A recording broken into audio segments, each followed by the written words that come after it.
Bueno, vamos a dar comienzo entonces.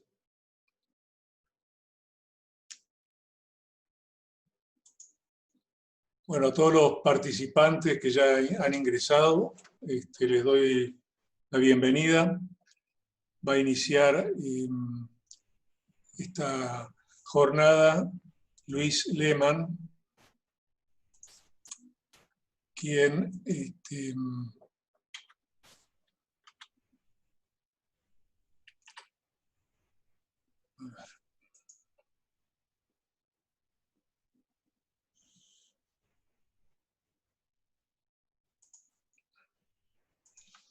es licenciado en Ciencias Políticas, con posgrados en Control y Gestión de Políticas Públicas, Economía Urbana y máster en la Universidad de Barcelona, vinculado hace más de una década a la gestión pública y el ambiente. Se desempeñó en diversas posiciones ejecutivas en el gobierno de la Ciudad de Buenos Aires, organismos metropolitanos y el gobierno nacional. Es autor del libro Economía Circular, el cambio cultural. Luis.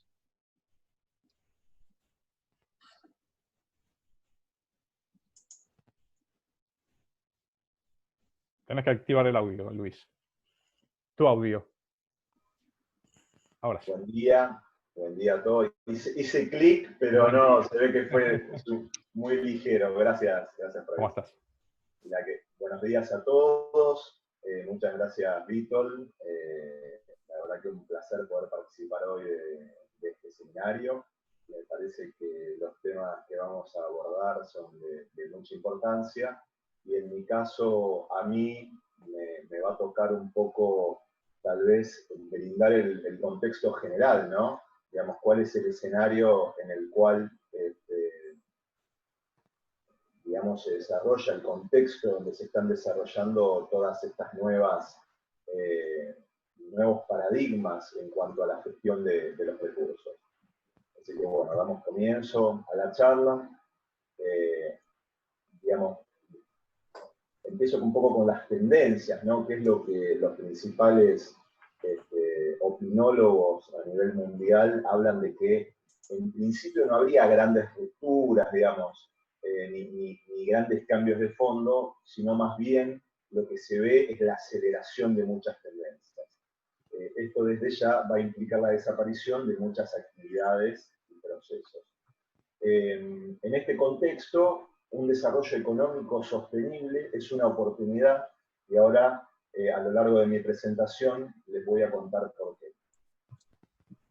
En principio, comentando un poco brevemente, digamos, no es importante que le presten atención individualmente a cada uno de estos gráficos, pero sí lo que se alcanza a ver como una tendencia, ¿no? Es que en todas, digamos, tanto en todo lo que tiene que ver con lo socioeconómico como en los sistemas terrestres, a partir de aproximadamente el año 1950 empieza a haber una curva, digamos, ahora que todos somos expertos en curvas, lamentablemente, digamos, una aceleración de esta curva que hace que en líneas generales nos estemos encontrando en un proceso que no es sostenible, ¿no?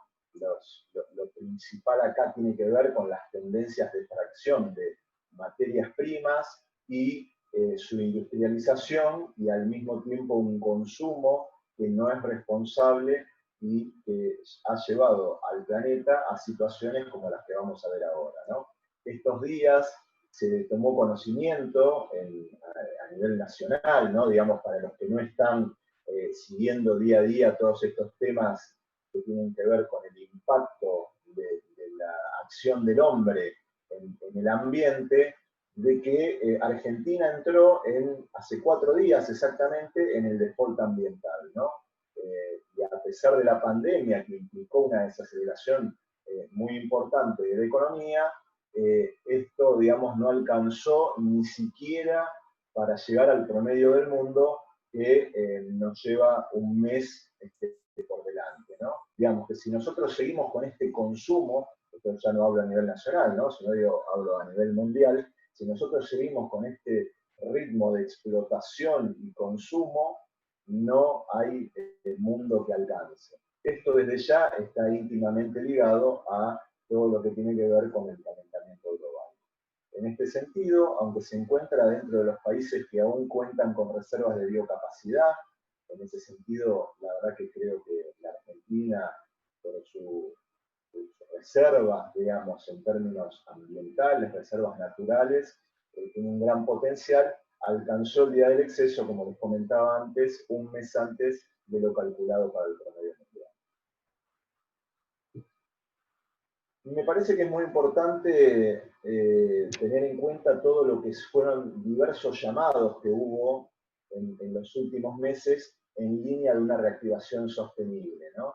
En ese sentido, tal vez las primeras reacciones se empezaron a ver a partir de marzo. Desde ya, obviamente, a nosotros la crisis del coronavirus nos golpea a partir, ¿no? La cuarentena empieza el 20 de marzo, pero ya se veía viendo lo que pasaba en Europa, ¿no? Que nos llevaban un tiempo de ventaja, y por eso es en Europa y en Estados Unidos donde empiezan las primeras llamados o reacciones en dirección a esa reactivación sostenible, ¿no? Entonces, digamos, encontramos organizaciones de profesionales y empresariales como Basel Targets, el Pacto Global de la ONU y la coalición Women Business, ¿no? Como primeras llamados de atención de que la reactivación tiene que venir por el lado de lo sostenible. Luego, el secretario general de las Naciones Unidas propuso 6 medidas climáticas que orientan hacia una recuperación verde, ¿no? Entre estas medidas se propone que los gobiernos deberían usar su poder fiscal para impulsar un cambio de la economía de gris a verde, utilizando fondos públicos para invertir en el futuro, fluyéndose a sectores y proyectos sostenibles que ayuden al medio ambiente y al clima, promoviendo la creación de empleos verdes, un crecimiento sostenible, dando lugar a una transición ecológica, justa, que no solo servirá para hacer frente a la crisis ambiental, sino también a las crisis sociales y sanitarias. Cuento esto, digamos, porque van a empezar a ver todo, a través de la presentación, todo el hilo argumental que tiene que ver en esta dirección. Desde ya otro viejo conocido nuestro, Larry Fink, que es el titular del fondo de inversión BlackRock, también se pronunció en esa dirección. Luego el Foro Económico Mundial hizo un llamamiento en dirección a impulsar un gran reinicio. La Fundación Ellen MacArthur también se pronunció luego, que es el principal think tank que impulsa la economía circular. Es tiempo de dar un paso adelante, no hacia atrás. Implicó la firma de un documento acompañado por más de 50 líderes mundiales que se comprometen a reconstruir mejor junto a la economía circular. Y por último, digamos, no, obviamente este no es un listado taxativo, digamos, ha habido muchos otros llamamientos, en tal caso los más relevantes. En América Latina ha habido un llamado de distintas organizaciones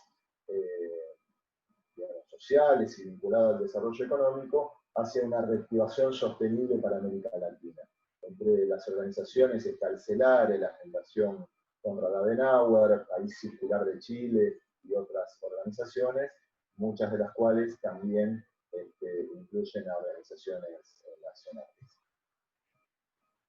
Me gustaría también contextualizar respecto a todo lo que tiene que ver con acciones concretas, ¿no? En ese sentido, ¿qué es lo que venía pasando en el mundo antes de la crisis del coronavirus? La principal crisis que se visualizaba en el contexto internacional hacia fines del año pasado era la crisis climática. Y esto no se detuvo por la crisis del coronavirus. En ese sentido, en diciembre del año pasado, Europa lanza un pacto verde clave para una Europa climáticamente neutra y sostenible que apunta a lograr hacia el año 2050 la neutralización de carbono para Europa. Esto desde ya uno puede decir, digamos, ¿por qué yo menciono a Europa, no? La verdad que obviamente nuestro contexto regional es totalmente distinto, pero digamos, en este contexto que venimos viviendo a lo largo de los últimos años, de tal vez un fracaso de las distintas cumbres ambientales, ¿no?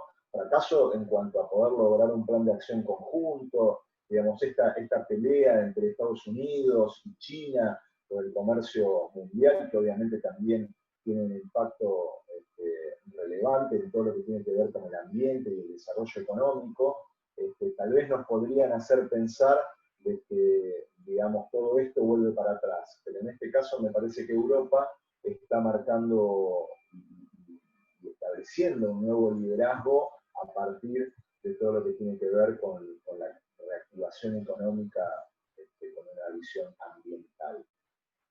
Y en ese sentido, no es solo el liderazgo que tenga un impacto en Europa, sino que muchas de las cosas que ellos establecen normativamente van a terminar más pronto que tarde teniendo un impacto muy importante en la actividad económica en terceros países.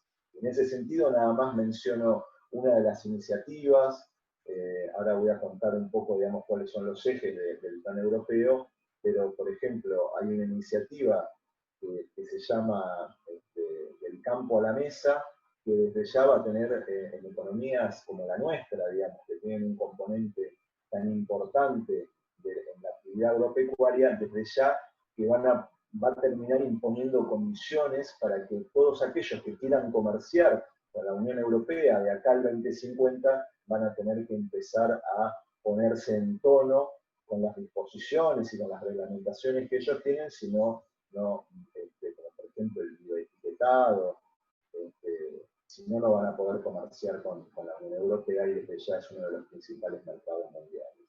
Y esto no es que solo la Unión Europea establezca esto y el resto de los actores, digo, tanto Estados Unidos como China, en cierta manera también están, digamos, más allá de lo declamativo, también están alineándose con este tipo de políticas.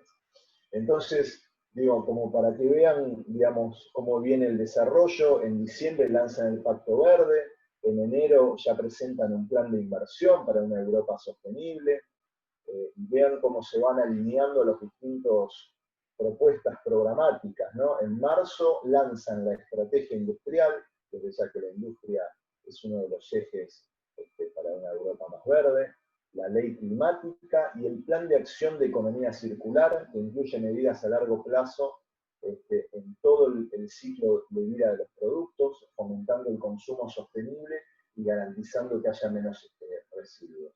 Este plan, estas estrategias, están centradas en la electrónica y las tecnologías de la información, en baterías y vehículos, envases y plásticos, textiles, construcción y edificios sustentables y, como les comentaba antes, en todo lo que tiene que ver con la cadena alimentaria, que es lo que va a tener un impacto muy importante, todo lo que tiene que ver con el campo, ¿no? Y, digamos, lo último, a partir del acuerdo entre Merkel y Sarkozy, que son los dos países que lideran la Unión Económica, en junio se presenta para su aprobación el Plan de Recuperación Sostenible, que se denomina Next Generation Unión Europea, que lo que promueve es un plan de inversión de aproximadamente unos 1.000 millones, un millón de millones de dólares, son 800.000 millones de euros, aplicados principalmente a todo lo que tiene que ver con la transición hacia una mayor digitalización y una transición ecológica de la economía de Europa de acá al 2030, ¿no? Sin profundizar demasiado, esto va a traer grandes cambios. Por otro lado, ahora sí ya entrando tal vez en todo lo que tiene que ver con los cambios que estamos vislumbrando, en todo lo que tiene que ver con este periodo de la economía mundial, digamos, donde más allá de nuestra cuarentena, que lleva aproximadamente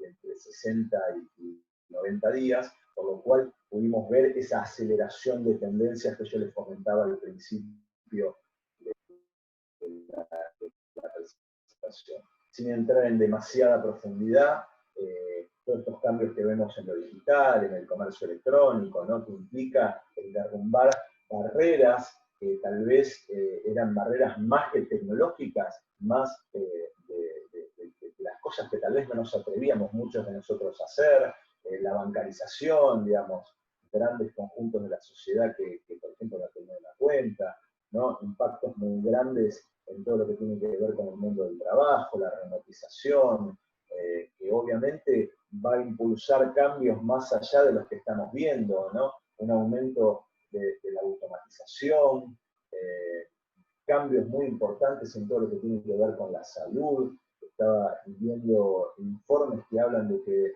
después de que pase la pandemia del coronavirus, el 80% de las consultas se van a hacer a través de mecanismos digitales, ¿no? De lo que hablamos de que las primeras consultas en salud para ir a partir de eso, ir ya sí hacia la orientación, hacia las especialidades. Desde ya los cambios que estamos viendo en educación son muy grandes, digamos.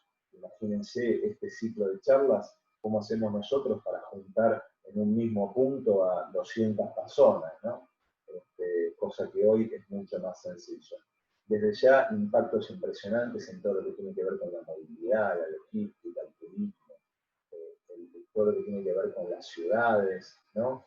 En cierta manera también se ven cambios muy profundos en algo que también se venía viendo, que es tal vez pasar digamos, una suerte de crisis de la globalización para apuntar más a lo local, ¿no? En mi humilde opinión, la globalización, tanto como las ciudades, como en algún momento se pronunció, no está muerta, pero sí obviamente va a haber cambios. Desde ya todo esto, y por eso me parece importante este gráfico, ¿no? Donde yo hablo de las distintas transiciones entre las industrias, ¿no? Nosotros hoy estamos viviendo plenamente en la revolución, en la cuarta revolución industrial, donde que implica una industria 4.0, que desde ya implica enormes desafíos, ya lo hacía antes del coronavirus, enormes desafíos en términos de inclusión, y de repente de un día para el otro, digamos, estábamos haciendo el esfuerzo para pasar grandes sectores de la sociedad de la tercera a la cuarta, y ya estamos en una cuarta plena, ¿no? Lo que implica también el crecimiento de grandes niveles de desigualdad que implican mayor presión para los sistemas de gobernanza, ¿no? Todo este ingreso acelerado a la cuarta revolución desde ya implica la necesidad de una reconversión muy grande en términos de la economía, del ambiente, de todo lo que tiene que ver con lo social. Por eso, en ese contexto, todas estas tendencias son 100% compatibles con una economía circular. Entonces, digamos, todo esto que yo les cuento no es para transformar esto en una charla de futurología o de tendencias, sino es para comentarles lo que yo veo que el mundo está conversando, qué es lo que está discutiendo, cuáles son los planes que está llevando adelante, como para ver nosotros cómo podemos posicionarnos en ese contexto. En ese sentido, la apuesta por una economía circular es una de las claves para movernos hacia un desarrollo económico sostenible. La intención es cerrar el círculo, evitando los residuos, manteniendo el valor de los recursos, materiales, productos y servicios durante el mayor tiempo posible. Yo, digamos, acá también es otro de los puntos que me parece importante. Yo hablo de un desarrollo económico sostenible. Y tal vez me focalizo en la economía circular, pero dentro de estos modelos de desarrollo económico sostenible podemos encontrar distintas vertientes o distintos, por lo general veo que son las mismas líneas de acción que tienen pequeños cambios, ¿no? Entonces podemos perfectamente hablar de una economía verde, economía azul, biomímesis, simbiosis industrial, de la cuna a la cuna, ciclo de vida, digamos, yo lo encuentro como que son todas corrientes que más allá de algunas pequeñas diferencias en sus modelos de implementación, en sus modelos de negocio, van en una misma dirección, y en tal caso yo me focalizo en la economía circular porque es la que los últimos años ha logrado un mayor grado de institucionalización. Con institucionalización yo me refiero a que han logrado transformar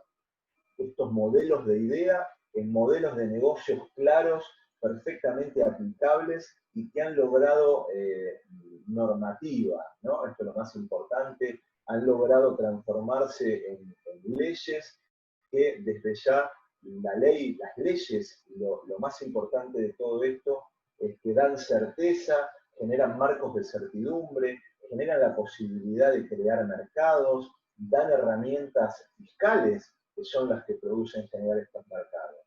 Por eso, en tal caso, la economía circular es la que ha logrado que sus estrategias encarnen más fuerte en los distintos modelos de gobierno a nivel internacional. En ese sentido, lo más destacable desde ya es la Unión Europea, que a partir del 2015 ha institucionalizado su plan de economía circular a través de paquetes normativos. El primero es de diciembre del 2015, luego hay un segundo paquete normativo en el 2019, en marzo del 2019, desde ya cada vez con mayor profundidad y con metas más fuertes. Y esto también tiene un correlato, tal vez el antecedente normativo más fuerte es en China. Ya a partir del 2008-2009 ellos tienen una ley de economía circular y esto desde ya empieza a tener derrame en un montón de otros países, ¿no?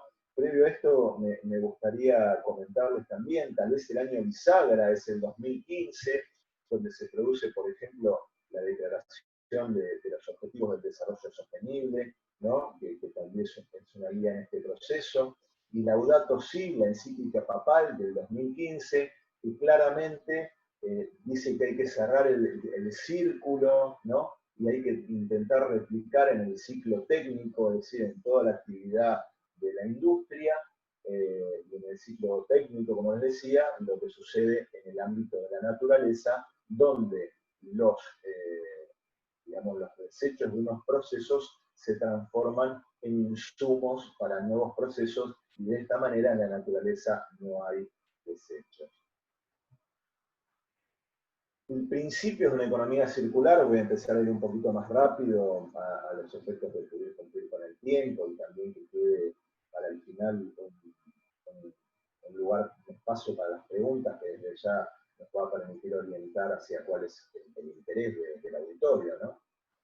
Optimizar el uso de los recursos mediante la prevención en el uso de la materia y la energía, a partir de la ecoconcepción, preservar el estado de los recursos naturales mediante la desmaterialización de la economía y valorando la máxima eficiencia global en la toma de decisiones, fomentar la eficacia de los sistemas social y económico tomando en consideración y revelando las externalidades que se generan en el conjunto de las actuaciones humanas. Beneficios de una economía circular y de estos modelos de desarrollo económico sostenible, como siempre cito la Convención Europea, y acá hago un paréntesis, me había olvidado de comentarles algo, ¿no? Cuando hablaba de también el marco regional, porque tal vez muchos de ustedes me pueden decir, bueno, muchas de estas cosas que vos estás comentando, Luis, sí, están bárbaras para Finlandia, para Suecia, para Dinamarca, digamos, ¿no? Suiza, Austria, pero la verdad que también esto está impactando muy fuerte en América Latina, ¿no? México, Perú, Chile, Uruguay, Colombia, están diseñando sus estrategias nacionales de economía circular, muchas de ellas ya tienen leyes de responsabilidad extendida del productor, también hay otros países como Paraguay y Brasil que están avanzando con mucha fuerza en esta dirección. Entonces, volviendo al tema de los beneficios, la Unión Europea considera que el estímulo a una economía circular puede ser vital para combatir el cambio climático, avanzar hacia un mundo sostenible, al mismo tiempo que crear nuevas posibilidades de empleo, ¿no? Y en este sentido es muy relevante este primer informe del 2015, que fundamenta el primer paquete normativo, que indica que ellos hicieron una estimación de que para el 2030 ellos podían llegar a lograr 300.000 puestos de trabajo. Ellos hicieron una reevaluación en el 2018 y a tan solo 3 años habían logrado 160.000 nuevos puestos de trabajo. Esto es también lo que motivó ese segundo paquete normativo. Ellos redoblan la apuesta y dicen, si cumplimos, digamos, el 60% de la meta en 3 años, obviamente tenemos que ser mucho más ambiciosos. Entonces, yo ahora les voy a indicar en qué campos, al mismo tiempo que todo lo que tiene que ver con la innovación tecnológica, el reaprovechamiento de los recursos y la logística en las empresas y en las ciudades, va a tener un gran impacto. Ya que la economía circular tiene mucho que ver con las ciudades, ¿no? Porque es el punto de gobierno más cercano a las empresas, a los ciudadanos, y es ahí donde se da gran parte de la actividad económica. También hay un ahorro muy importante en las empresas, ¿no? Ellos estimaron un ahorro neto de 600.000 millones de euros, o el 8% de la facturación anual, a partir de la implementación de estas mejoras, al mismo tiempo que se podría disminuir la emisión de gases de efecto invernadero de entre un 2 y un 4%. Sectores en los cuales se puede generar el empleo, acá sí tal vez me quiero detener un puntito. Seguramente muchos de los que están escuchando están relacionados al universo de las micro, pequeña y mediana empresa. De hecho, la verdad que probablemente muchos de ustedes tengan emprendimientos, tengan pequeñas y medianas empresas, y estén viendo, digamos, más allá de lo vinculado a lo ambiental, cómo reconvertirse o cómo crear nuevos negocios. En Argentina, para que ustedes tengan una idea, aproximadamente el 65% de la actividad económica la producen las pymes, al mismo tiempo que generan un 70% del total del empleo, por lo cual este es uno de los sectores claves para una reactivación económica sostenible. En tal caso, y sin profundizar demasiado, sí me gustaría dejar sentado que todos los negocios que sobrevivan a esta sumatoria de crisis, digamos, la crisis preexistente, la crisis económica preexistente a nivel nacional, más la crisis del coronavirus, seguramente muchas de las empresas que sobrevivan van ya a haber implementado distintos procesos de reconversión en dirección a una economía más circular. Al mismo tiempo que mi sugerencia sería que para todo aquello emprendimiento nuevo que se cree o que se esté pensando en este momento, tiene que ya nacer en un entorno de economía circular, porque va a ser el que a largo plazo va a tener más posibilidades de existir, de desarrollarse y de ser exitoso. Digamos, no porque lo diga yo, en tal caso es mi humilde opinión, sino fundamentado en todo lo que les comenté antes, ¿no? El mundo está yendo en esa dirección. Otros nichos importantes de generación de oportunidades de empleo y desde ya de negocios está en la gestión de los residuos, desde ya que hay un montón de nichos en todo lo que tiene que ver con la gestión de los residuos y del agua que todavía están por desarrollarse, y por eso vuelvo a hacer mucho hincapié en todo lo que tiene que ver con la normativa. La normativa permite generar oportunidades de negocio, permite generar mercados, ¿no? Entonces, por eso permite generar certidumbre, por eso es relevante lograr acuerdos en función de lograr nueva normativa que fije estas reglas claras, ¿no? En todo lo que tiene que ver con la restauración y preservación de la biodiversidad, en la adaptación al cambio climático, en la producción de energía a partir de fuentes renovables, en la eficiencia energética, en el diseño sostenible, en el desarrollo de infraestructuras verdes. También ese es otro de los puntos donde seguramente el Estado también va a tener mucho que ver en la orientación, digamos. No vaya a ser cosa que con tal de salir rápido la inversión sea en cualquier cosa para generar cualquier tipo de mano de obra de muy baja calidad e infraestructuras de baja calidad. Hoy hay normativa, hay ejemplos en toda América Latina, por eso lo que les digo es, esto no es algo solamente que está pasando en Suecia, sino que hay muchos ejemplos a nivel América Latina de infraestructura verde, de inversión sostenible, y desde ya la construcción sustentable, la adaptación de la actual, digamos, de los edificios, hay muchísima fuente de empleos que se pueden generar. digamos, cómo lograr una economía circular, esto que yo les decía recién, digamos, que tiene que ver con una reconversión, ¿no? Con esta situación tan particular que nos toca vivir en este sentido. Este repensar tiene que ver con repensar todo lo que tiene que ver con los modelos económicos, ¿no? Los modelos de negocios que se vayan a implementar de aquí adelante, y también tiene que ver con esta pequeña oportunidad, digamos. Lamentablemente yo sé que hay mucha gente que la está pasando mal, digamos, ya sea porque está directamente afectada por la enfermedad, porque tiene parientes, o porque está afectada en su actividad económica, pero al mismo tiempo esto nos brinda un momento, digamos, para repensar un montón de situaciones. Por eso, digo, dentro de esta crisis, y sin caer en esta, digamos, frase hecha, ¿no? En la cual, digamos, adhiero en parte de que crisis es oportunidad, pero también, digamos, nos da este espacio para poder, dentro de todo lo que tenemos que repensar cómo nosotros nos vamos a reinsertar en esta nueva economía, en esta reactivación económica que se viene. Entonces lo que decía es repensar modelos de negocios, rediseñar productos, servicios, digamos, que ya la economía circular tiene que ver con un modelo de brindar más y mejores servicios, no tanto en esto que tenía que ver la vieja economía, la economía lineal, ¿no? Y por eso también vuelvo a un punto anterior, ¿no? Esto de la crisis del sector minorista, o de la pequeña y mediana empresa, la crisis del comercio. La crisis del comercio no empezó ni con el coronavirus, ni el año pasado, ni hace 3, 4 años, digamos. Esto es una crisis, digamos, de un modelo lineal de la economía, un modelo que estaba basado en la extracción de recursos como si fueran ilimitados, en una industrialización masiva de productos estandarizados para un consumo irresponsable que terminaba en el derroche y en el desecho, ¿no?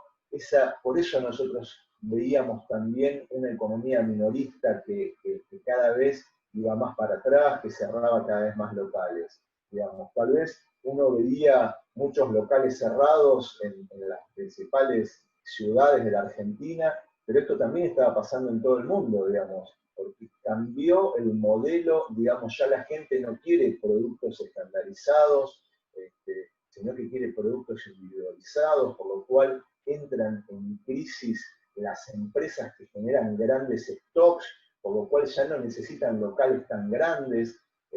La gente, en tal caso, quiere productos individualizados y está dispuesto tanto a pagar un poquito más, si son estos productos que son más amigables con el medio ambiente, como también están dispuestos a esperar un poquito más. Y en ese sentido, fíjense cómo se han desarrollado las cadenas de logística, que son las que hoy, en cierta manera, han mantenido activa la economía, ¿no?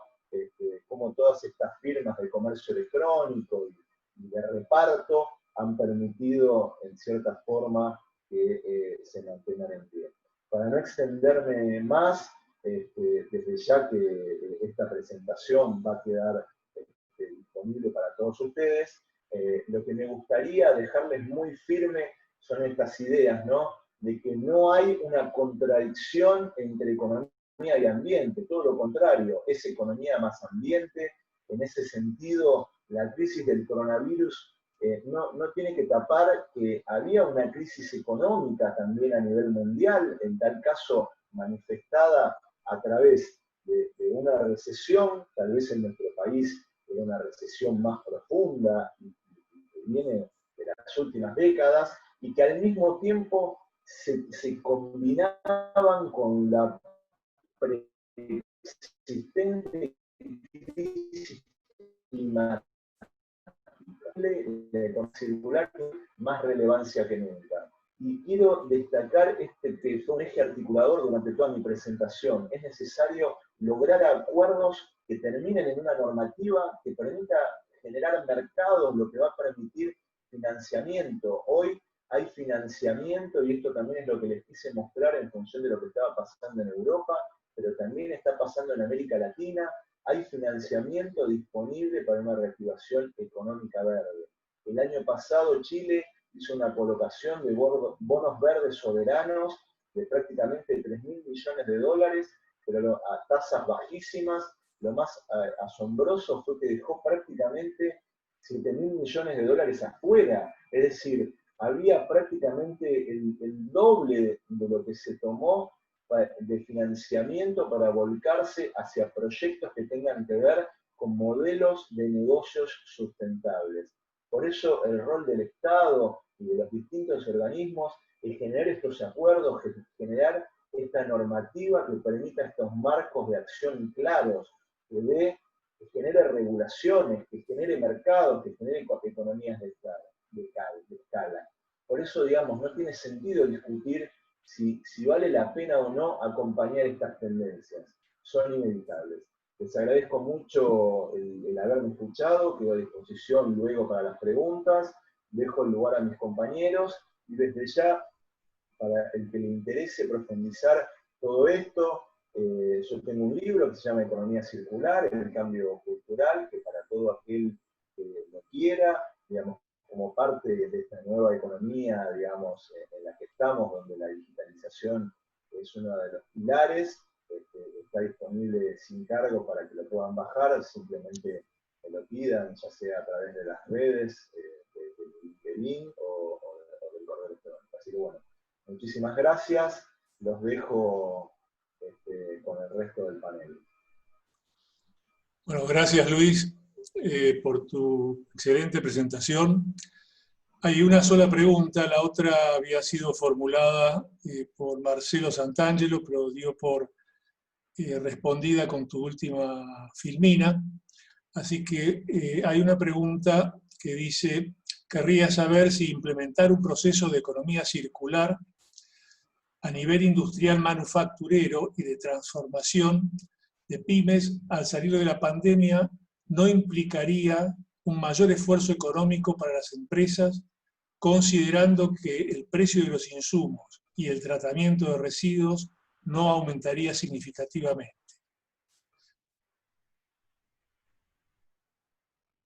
Sí, ahí yo te estoy escuchando un poquito interrumpido, ¿no? Digamos, no sé si el resto, pero estoy leyendo la pregunta.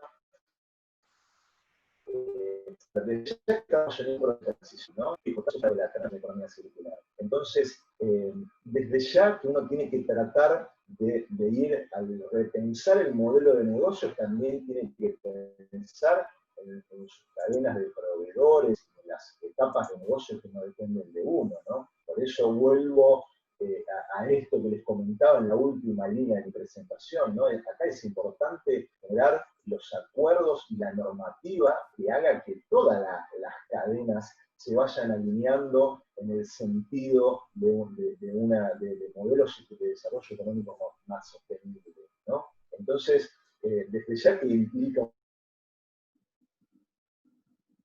yo lo que sugiero es ir implementando estos modelos gradualmente, pero lo que digo es, abrigo la esperanza, tal vez nosotros tenemos una situación complicada, digo, no, yo no, digamos, nosotros creo que entre una, digamos, cuarentena más fuerte o más débil, digamos, nos quedan de la enfermedad, salvo que se descubra una vacuna, cuanto menos 3 meses de restricciones, digo, no lo digo yo, son lo que dicen los funcionarios que están a cargo, digo, ¿no? Más allá de que tenemos 15 duros, pero luego tampoco la gente va a salir a comprar masivamente. Entonces lo que digo es, nos quedan 3 meses para adelante, de tener posibilidad de ir pensando cómo se pueden ir encadenando, ¿no?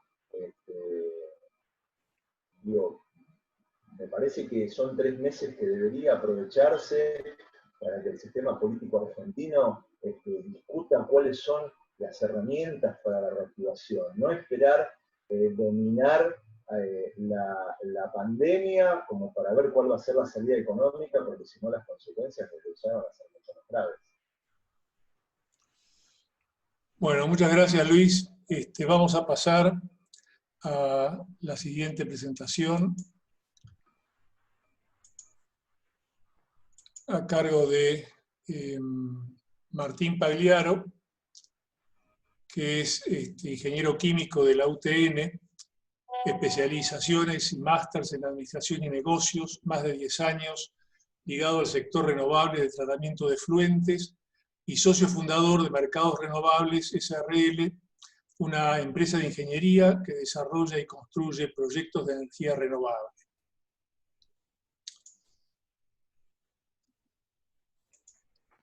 Buenos días a todos. Muchísimas gracias por la presentación, Vitol. Agradezco este espacio y desde luego felicitar a Luis por su fenomenal exposición, muy claros sus conceptos. La verdad que nos tiene ya bastante acostumbrados a aquellos que lo seguimos. Así que Luis, vaya mi felicitación con respecto a tu ponencia. La verdad que los conceptos que has vertido claramente son los que en donde uno breva, donde uno se siente cómodo y donde uno ve el futuro, ¿no? Tantos conceptos citados allí, la sustentabilidad, bueno, los nuevos paradigmas del futuro, una matriz mucho más limpia que la actual, una economía baja en carbono, es hacia donde tenemos que ir. Así que adhiero 100% a tus conceptos. Me gustaría avanzar un poco más que nada con la implementación de aquellas ideas que elucubró Luis y que adherimos en un 100% desde luego. Mi presentación se va a basar prácticamente íntegramente en lo que es la temática de biogás. Bueno, como buen químico, no puedo más que decir que soy un ferviente enamorado del CH4, esta molécula, el metano. El metano está desde antes de nuestra existencia como raza, va a seguir estando y va a estar en la posteridad cuando pasen, digamos, el tiempo de los seres humanos, ¿no? Espero que no sea muy pronto, pero digamos que el metano es algo que llegó para quedarse y sin dudas, digamos que es un elemento que nos va a permitir ir hacia esa economía circular que tanto queremos, ¿no? Dejar un poco atrás el mundo del pasado convencional, esa economía lineal, como explicaba Luis, de tomo recurso, lo utilizo y luego lo desecho sin utilizar, digamos, o reutilizar después el recurso, ¿no? Una vez agotado, para reinyectarlo en la economía. El biogás, en realidad voy a hablar de la molécula, Martín, el metano. no se está viendo en tu pantalla, ¿eh? Ah, bueno, ok, gracias por avisar. Yo lo compartí esto, ¿eh? Está compartido. Está compartida mi pantalla. ¿Ahí? Ahora está empezando a entrar, ¿Sí? ahí ahora sí. Bueno, muchísimas gracias. Perfecto. Bueno, decía, vamos con la molécula que a mí tanto me interesa porque justamente esta es la llave de acceso al futuro. ¿Por qué es la llave de acceso al futuro? Porque el metano, nosotros hoy con el metano lo utilizamos, simplemente lo tomamos del pozo, metano convencional, de los yacimientos fósiles, y lo utilizamos en una diversa cantidad de actividades del ser humano, en la actividad económica, bueno, en lo que es la energía, producción de energía, calor, energía eléctrica, desde luego, lo utilizamos para lo que es como medio de transporte.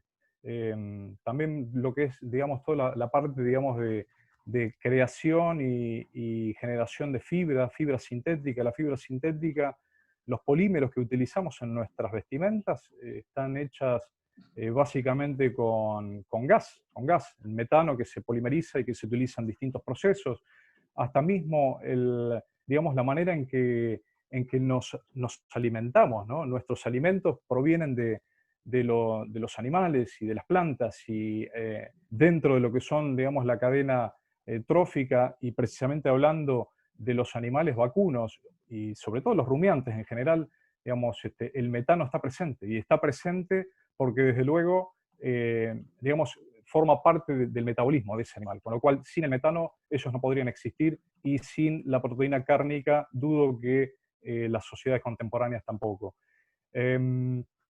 dicho esto, quisiera pasar a esta pregunta, ¿no? Quisiera formularles esta pregunta a todo el auditorio y que piensen esto. ¿Cuál es la mayor fuente de energía y recursos que tenemos disponibles en el planeta? ¿Qué creen ustedes? ¿Qué creen ustedes que tenemos, digamos, a disposición?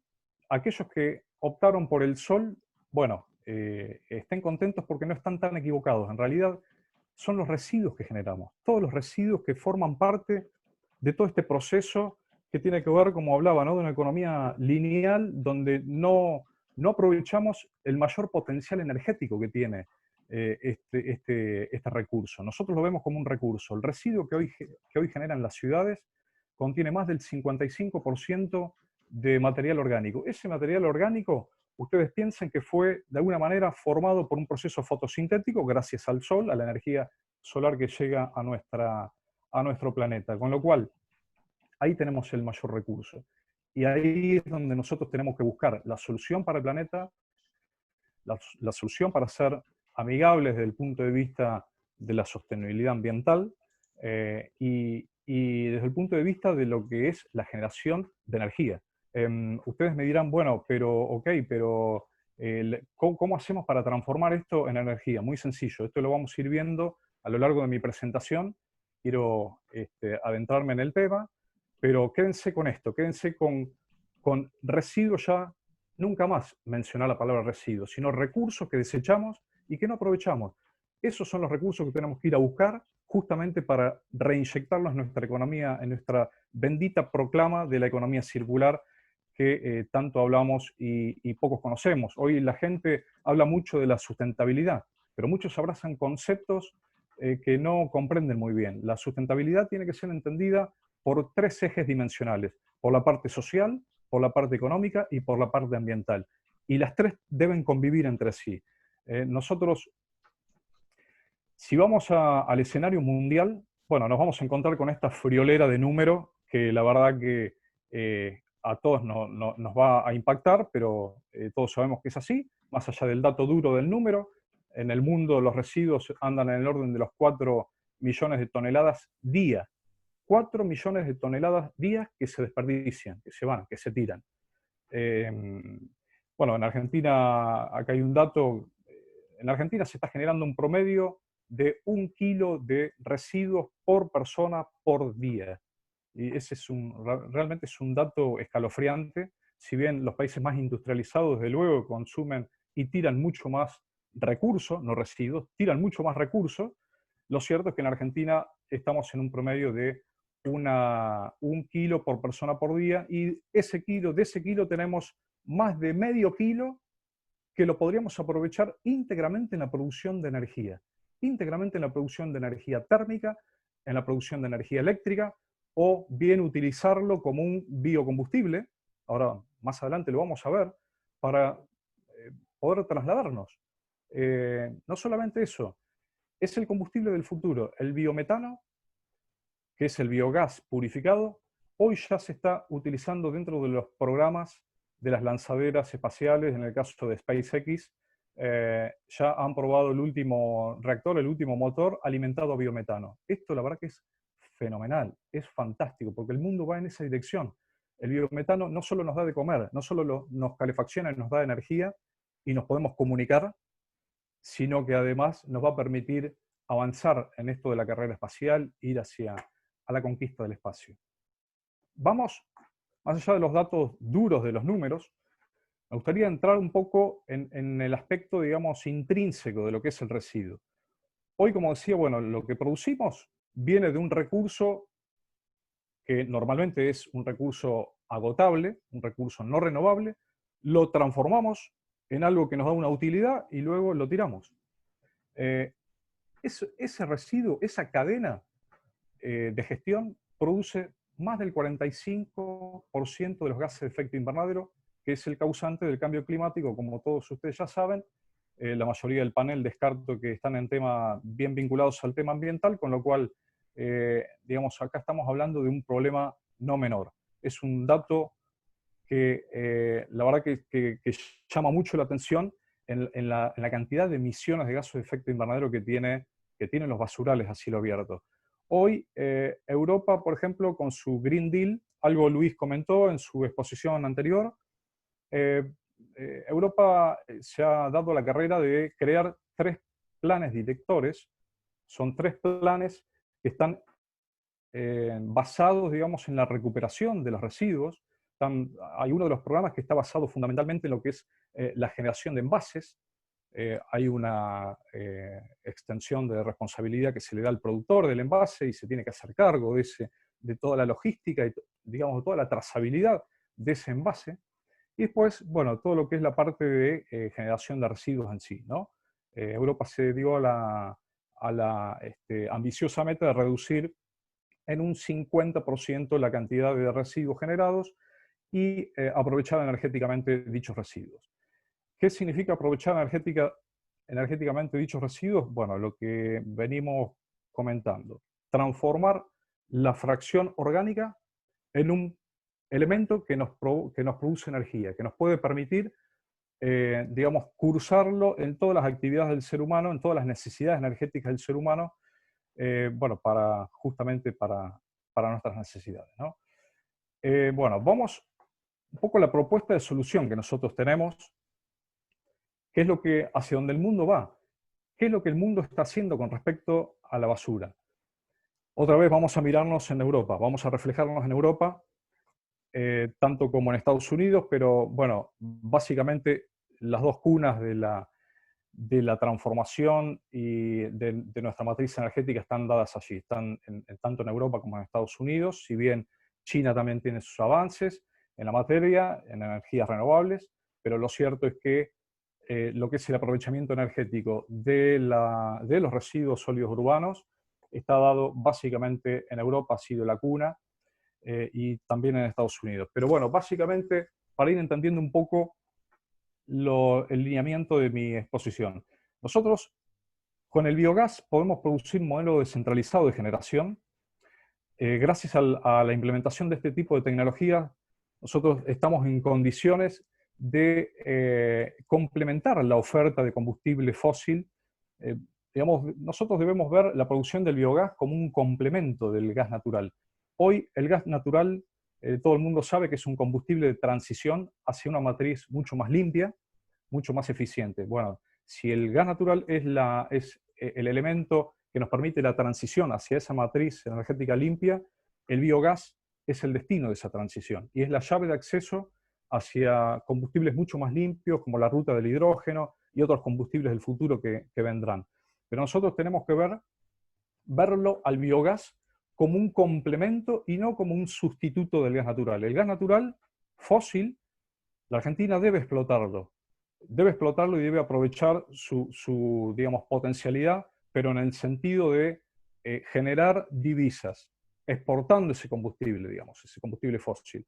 El biogás nos permite de alguna manera generar una complementariedad con el fósil y ponerlo a disposición de manera descentralizada, es decir, generado en los distintos puntos, federalizadamente, en los distintos puntos de la Argentina donde se encuentra la biomasa. No solamente podemos generar biogás de los residuos sólidos urbanos, sino también de toda la agroindustria. Cualquier agronegocio tiene a colación una generación de algún residuo orgánico. Eso es un claro recurso útil para nosotros para poder transformarlo en energía. Por eso digo, un modelo descentralizado, un proyecto basado en la generación de biogás a partir de residuos es un proyecto federalista, es un proyecto que genera un impacto en términos de generación de trabajo fenomenal. Es un proyecto que abraza todos los conceptos de la economía circular porque atiende las 3 aristas que tiene la economía circular, como decía previamente, la pata ambiental, la pata económica y la social. Como decía, generación de energía en forma distribuida es lo que se necesita. Argentina tiene una gran oportunidad, no solamente con los residuos, como decía, con los residuos sólidos urbanos y con la agroindustria, sino también con todo el mar de sangre. Yo le llamo mar de sangre a todos aquellos efluentes que provienen de los matarifes, las faenadoras, los frigoríficos, que tienen a disposición toda esta gran carga de efluentes que tienen un componente orgánico muy importante y que eso significa un problema hoy en términos ambientales por el pasivo ambiental que genera. Los vuelcos de estos efluentes generan un gran problema y un proyecto de biogás puede transformarlo en una solución. Por eso digo, el mar de sangre. Y más allá de estos recursos que nosotros tenemos que atender, y allí tenemos justamente que poner el foco, digo, Argentina tiene la gran chance de desarrollar los proyectos de biogás aprovechando la explotación y la producción de los biocombustibles líquidos. Me estoy refiriendo tanto al bioetanol como al biodiesel. Hoy la Argentina es uno de los players en el mundo de producción de bioetanol y biodiesel.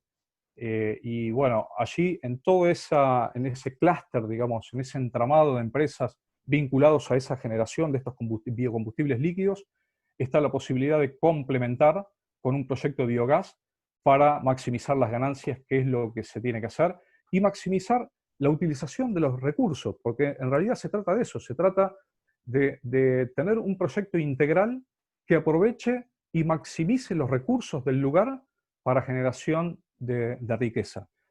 Valor agregado, lo que tanto se ha hablado, ¿no? Nos llenamos la boca hablando de valor agregado en origen. Bueno, pues bien es esto. Ya algunas empresas lo están haciendo. Argentina tiene que aprovechar su curva de aprendizaje.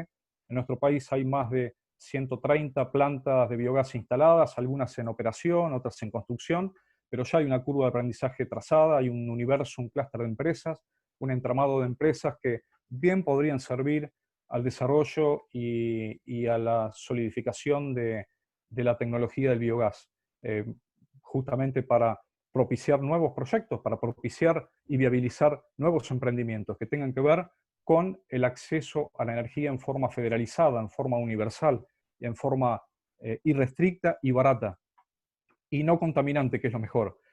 Nosotros pensemos que dentro de este modelo descentralizado de generación de energía, tenemos la gran posibilidad de crear empleo en forma federalizada, empleo de calidad, empleo sustentable a largo plazo en el tiempo.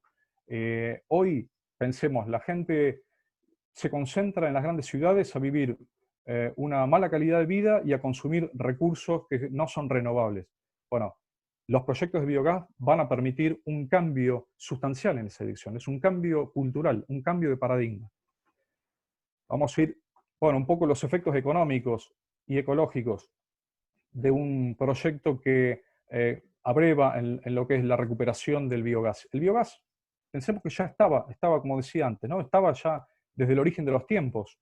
Va a estar y seguirá estando después de nosotros, como dije. Hoy, toda la biomasa que se desperdicia, que se tira, tanto sea en los rellenos sanitarios digamos, o en los efluentes de una industria, de la agroindustria que tira y que no sabe qué hacer con ellos, bueno, es ni más ni menos que un venteo directo a la atmósfera. Estamos venteando metano y estamos desaprovechando ese recurso. Y no solo eso, sino que también estamos impactando con los gases de efecto invernadero. Por eso que estos proyectos lo que hacen es confinar ese gas, producirlo de una manera industrializada y en 30 días o 40 días acortamos el tiempo que le lleva a la naturaleza la degradación del orgánico y nosotros lo que hacemos es utilizar, digamos, ese insumo para producir algún otro commodity. Bueno, un poco la mejora de las condiciones ambientales como efecto positivo, la reducción en la importación de fósiles, claramente, porque estamos diciendo que si nosotros tenemos una oferta complementaria de producción de gas verde, de biogás, a la oferta fósil que tenemos, bueno, pues nos va a permitir, por un lado, evitar o disminuir la importación del fósil, pero por el otro lado también nos va a permitir tener la posibilidad de exportar ese fósil que venga de vaca muerta o de cualquier otro yacimiento.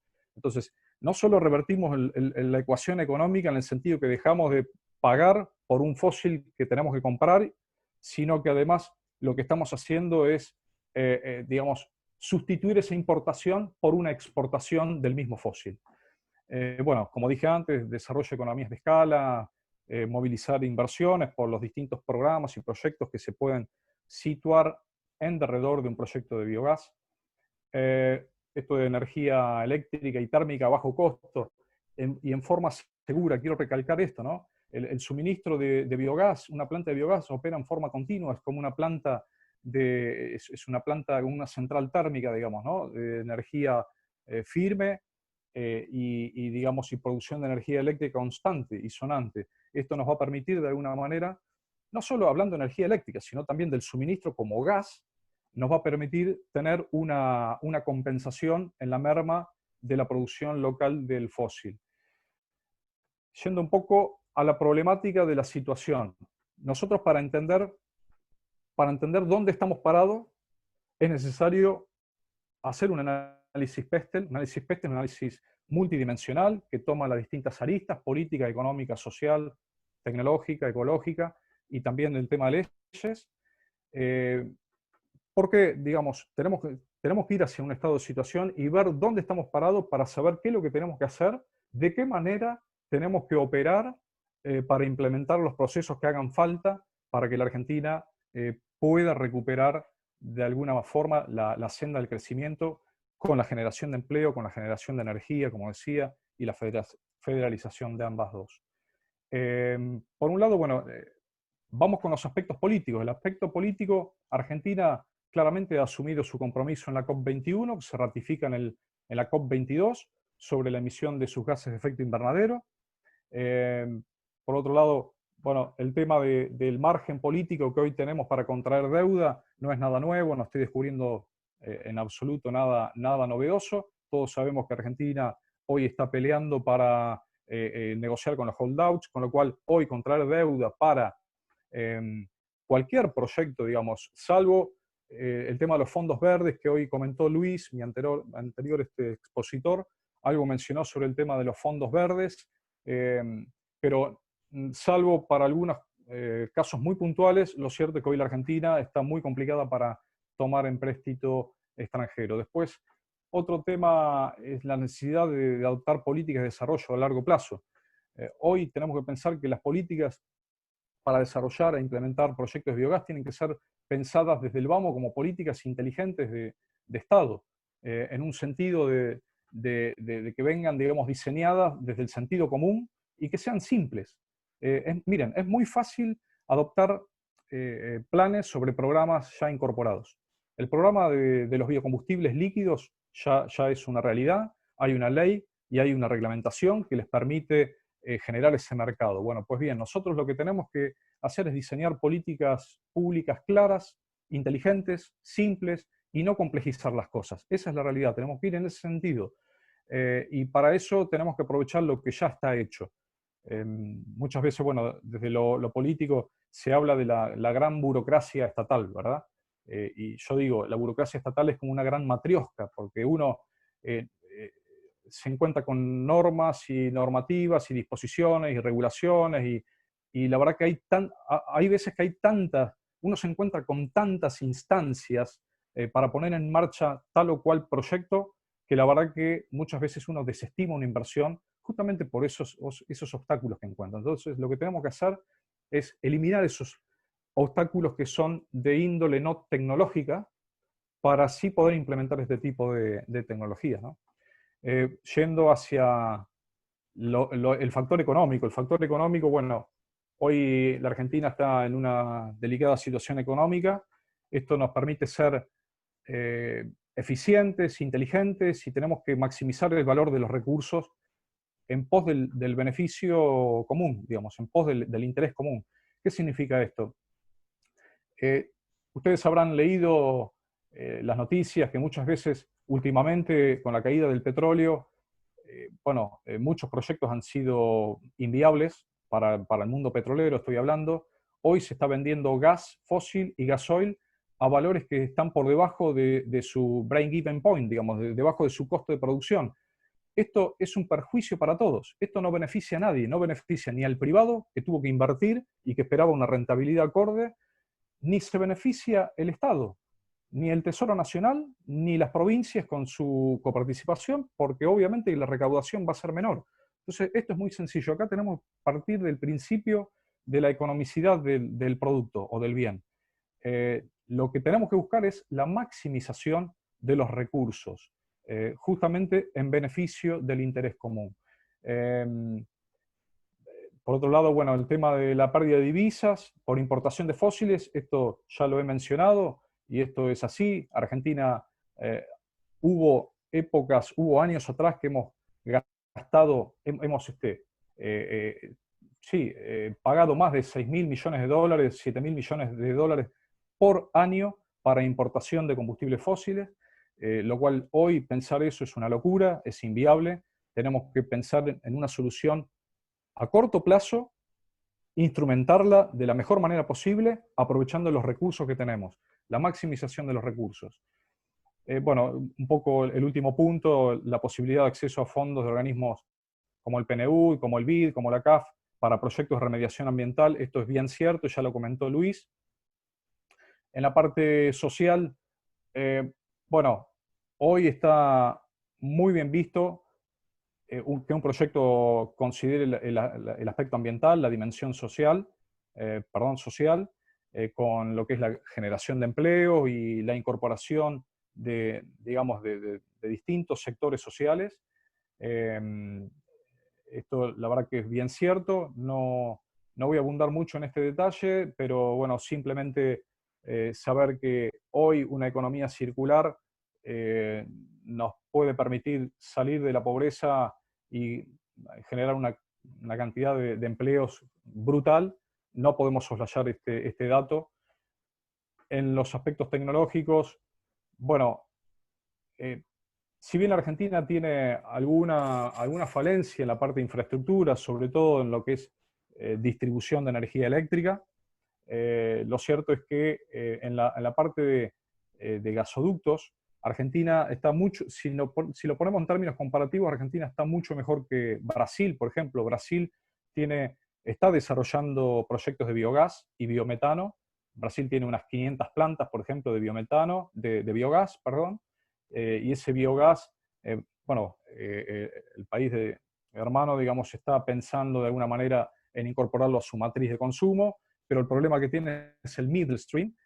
Brasil no tiene solucionado el middle stream, ya igual está camino a eso, está incorporando transporte pesado que consumen camiones, digamos, flota de camiones que consumen gas licuado, gas natural licuado, en su forma bio o en su forma fósil, pero licuado, y esto le permite solucionar el tema del middle stream.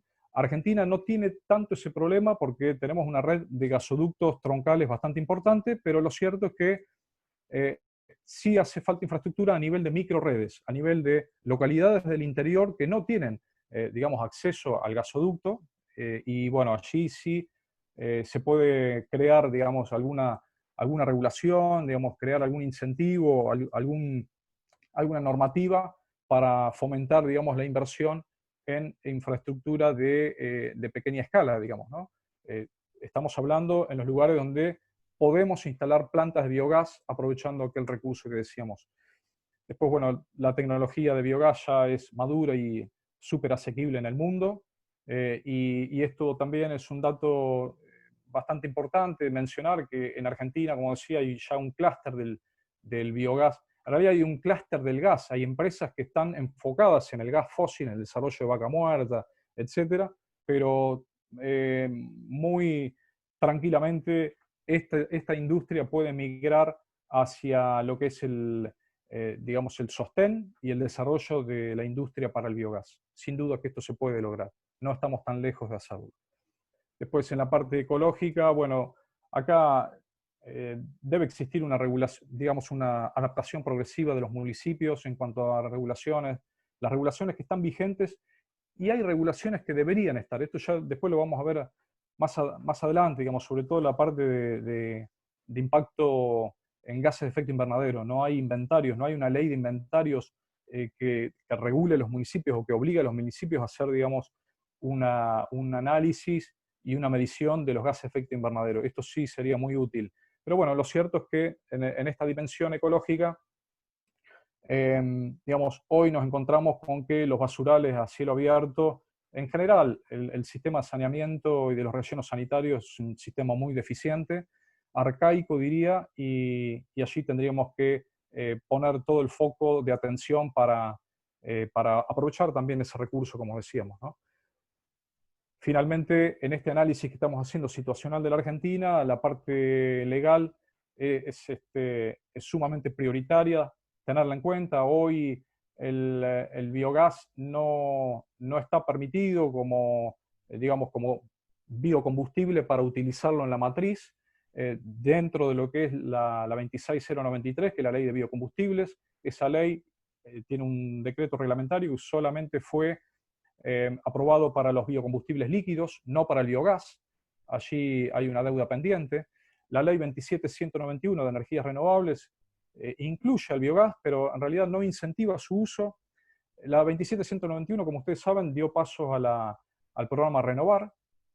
En Renovar, si bien, digamos, fue anunciado con bombos y platillos y de alguna manera puso la piedra basal para el desarrollo de las renovables en Argentina, lo cierto es que para promover y desarrollar la tecnología del biogás se necesitó un feed-in tariff muy elevado. Y aparte que, digamos, otro tema no menor es que se implementó mal.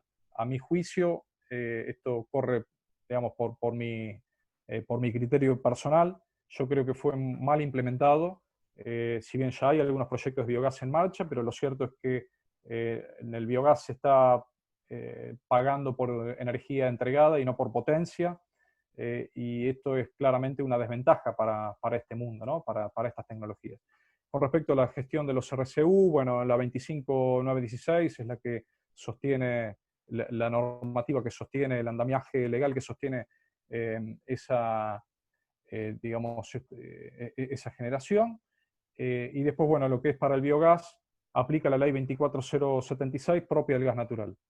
Faltaría una normativa para la comercialización del digestato, que es un subproducto final que surge como tratamiento de toda la materia orgánica dentro de lo que es digestión anaeróbica.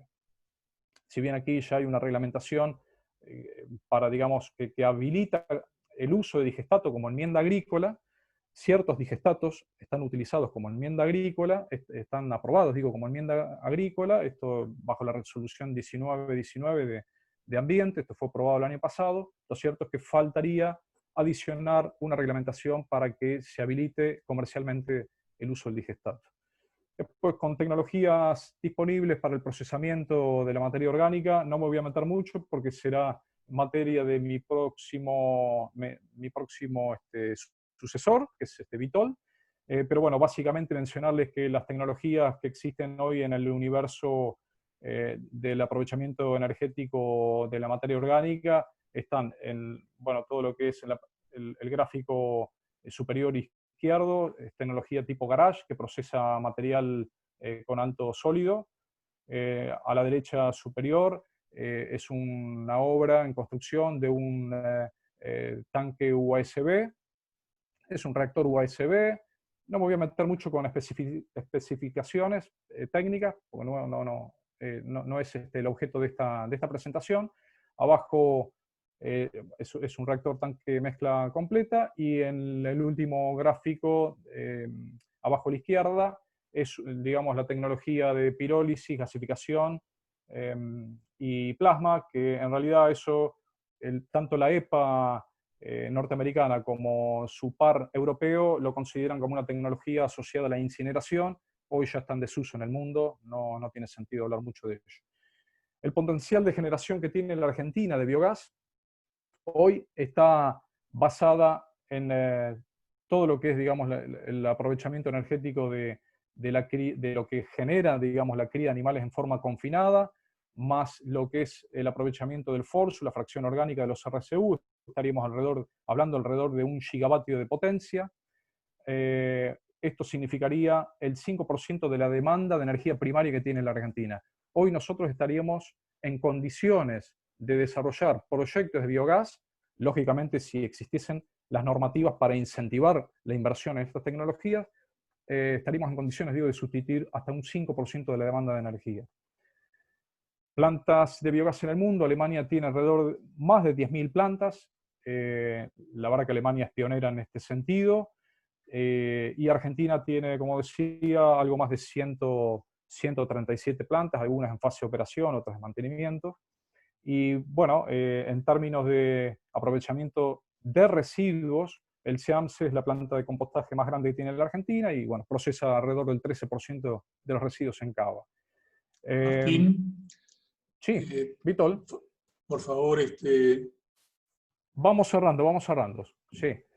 Bueno, plantas de biometano en Europa, la verdad que Alemania sigue siendo pionera, a la cabeza, Argentina no tiene plantas. Como puntos de carga, hoy ya Europa tiene una cantidad enorme de tanto de gas licuado como de gas comprimido. Argentina, no olvidemos que tiene una gran infraestructura de distribución. Bueno, el decreto, el biogás para consumo e inyección está regulado, como decía, bueno, la 26093 establece que la autoridad de aplicación es la que tiene que definir las condiciones para inyectar el biometano. Lo cierto, hoy no tenemos incentivos económicos, el biogás compite con el GNC por precio. Esto, nosotros pensemos que el biogás hoy puede reemplazar el gasoil para combustibles, digamos, combustible para transporte pesado.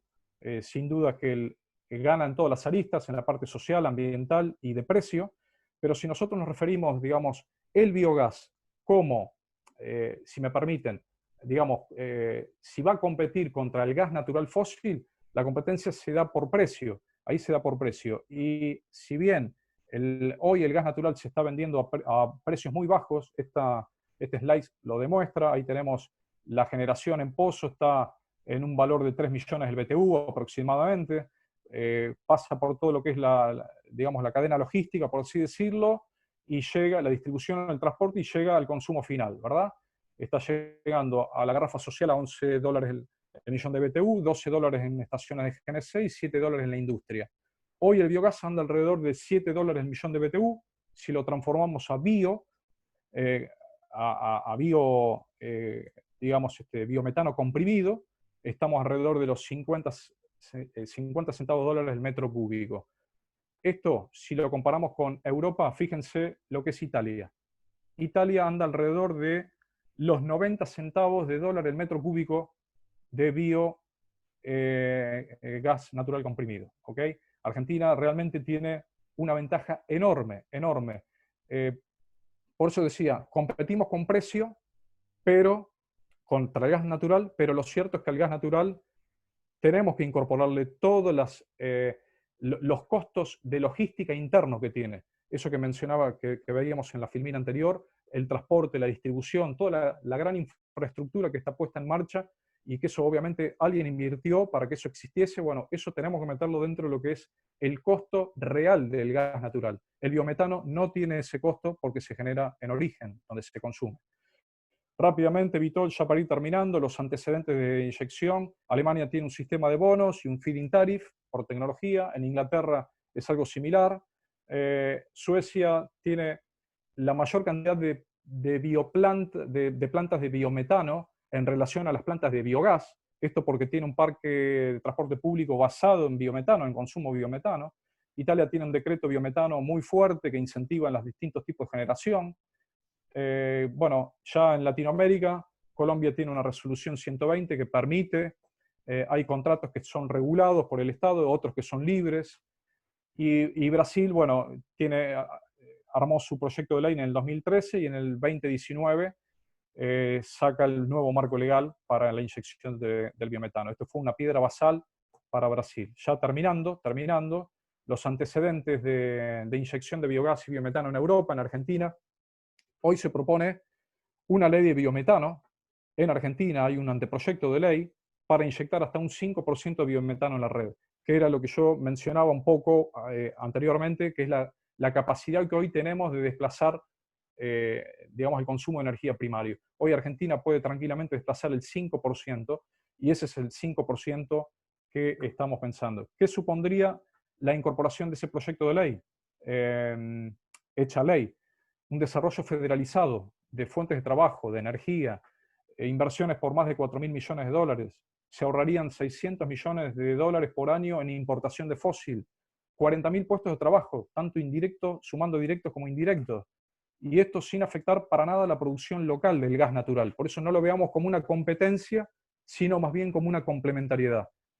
Claves de éxito, ya para ir terminando. necesitamos que los municipios, para que esto vaya adelante, necesitamos, como dije, políticas claras, simples, sin demasiadas complejidades, basándonos en lo que ya existe. Los municipios, por un lado, con respecto a la basura, tienen que centralizar su gestión. Después, bueno, el desarrollo de mecanismos de financiamiento tipo Project Finance, esto sería fundamental para el país. El desarrollo de infraestructura tipo microredes, como decía, la reducción de los requisitos para inscribir proyectos de biogás. Hoy hay mucha burocracia en ese sentido. Una ley de emisiones de GEI, la incorporación efectiva del biogás a la ley de biocombustibles, basándonos en esto que ya existe, digo, incorporarnos, adicionarnos como el biogás, que es un biocombustible. Y ya, bueno, sabemos que el motor de posibilidades es infinita, desde la creación de bioplásticos y, bueno, materiales. Pero bueno, todo esto ustedes me dicen volver al inicio, pero sería volver al inicio arrojando menos basura, y la basura que se arroje, de alguna manera, es basura que se puede recuperar, porque vamos a estar hablando de bioderivados, de bioplástico, de envases biodegradables. Porque al final y al cabo, digamos, ¿qué es el ser humano? El ser humano, esto lo traemos ya en nuestro origen, en el ADN. Es algo que no lo vamos a cambiar de la noche a la mañana. Digamos, consumimos y arrojamos. Y eso es algo muy difícil de revertir. Bueno, muchas gracias. En la conclusión, básicamente sería un poco ya lo que dije: políticas públicas de largo plazo, un programa al estilo Renovar, en realidad, a mi juicio no sirve, porque está basado en un feed-in tariff alto, y eso no es lo que necesita el biogás. El biogás en realidad necesita que se le reconozcan todas las externalidades que tienen y capitalizar esos activos, monetizarlos. Eso es lo que hace falta. Y por último, yo veo un cisne blanco. Hoy, con esto de la pandemia, muchos dicen, bueno, estamos atravesando estas dificultades, un cisne negro. Pero no olvidemos que detrás de cada crisis hay una gran oportunidad. Y hoy todos estamos hablando de la economía circular, de la sostenibilidad, de qué es lo que vamos a hacer cuando salgamos de esta pandemia. Tenemos una gran oportunidad de pensar y repensar la economía del futuro. Muchas gracias, y si hay consultas, por supuesto que a disposición. Muchas gracias. Martín, hay una pregunta de Guillermo Botero, que Sí. dice, bueno, muy buena la presentación. Dice, decime si existe programa de provisión local de equipamiento. Tenemos un clúster denominado CDPIC de biogás en el ámbito de ADIMBRA, la Cámara de Industriales Metalúrgicos. Bueno, en realidad, hoy lo poco que hay está pensado para utilizar los recursos y las capacidades industriales locales. Esa es la realidad.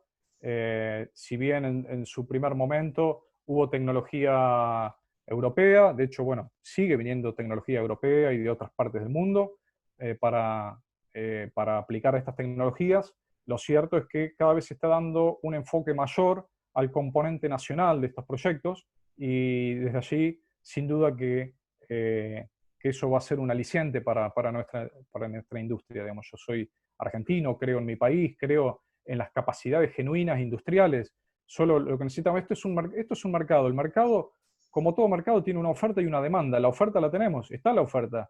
La biomasa está disponible. Argentina se puede convertir en una Arabia Saudita del biogás, con todo el recurso orgánico que tenemos disponible para transformarlo en energía. Sin duda que se puede hacer, pero esa oferta, para que el inversor desarrolle esos proyectos, los ponga en marcha, así sea con tecnología local o extranjera, necesita tener una previsibilidad en la formación de precios, garantías en sus contratos a largo plazo, y del lado de la demanda, yo creo que ahí es lo que hay que apuntar, la demanda. Para que este mercado exista, necesitamos reforzar la demanda, concientizar el uso de este tipo de tecnologías, mostrar los beneficios, hacerle entender, digamos, a la demanda que trae aparejado el consumo de este tipo de energías limpias, trae aparejado un sinnúmero de beneficios a la población, en el sentido del beneficio al interés común, como decía hoy, ¿no? Martín, hay una segunda pregunta de Carlos González de Rico. Martín, ¿qué opinas también en temas de biogás, sumar el que se puede producir en los feedlots con los efluentes de estiércol? Pero sin duda ¿qué voy a opinar? Desde luego que eso es uno de los de los insumos claves. Es un recurso que nos puede permitir, digamos, aprovechar. No pensemos que, no olvidemos, digo, que la frontera agrícola está avanzando cada vez más con la necesidad que hay de proteína. El mundo está avanzando en el sentido de generar crianza de animales en forma confinada. Ya hoy el animal no pasta en el campo libremente, o sea, cada vez hay menos, sino que se confina en un espacio en donde se le da alimento balanceado y se trata de aprovechar por metro cuadrado de superficie, de sacarle la mayor rentabilidad al agronegocio. Sin duda que, digamos, esa forma de crianza de animales nos va a estar generando una cantidad de efluentes y de desperdicios orgánicos que son susceptibles de aprovechamiento, cosa que antes no, porque si el animal pasta libremente en el campo, es un bosteo que se pierde y que se ventea el metano por degradación natural en el suelo, no lo podemos recuperar. En cambio, una manera de criar animales en forma confinada, restringida en el espacio, nos permite a nosotros, ya tenemos la posibilidad de tomar el recurso de ahí y transformarlo en energía. Bueno, muchas gracias, Martín. Vamos Muchísimas a pasar gracias. entonces a la última presentación del día de hoy, que va a ser la mía. Así que te pido que dejes de compartir la pantalla.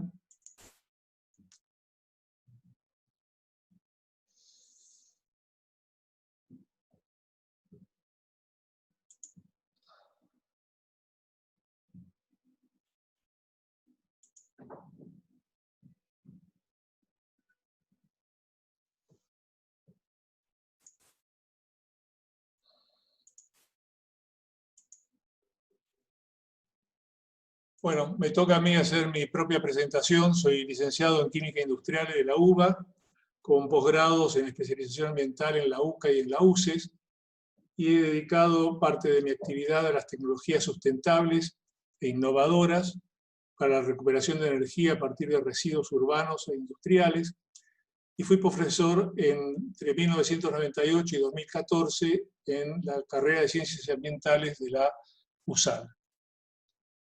Dicho esto, entonces voy a pasar a mi presentación.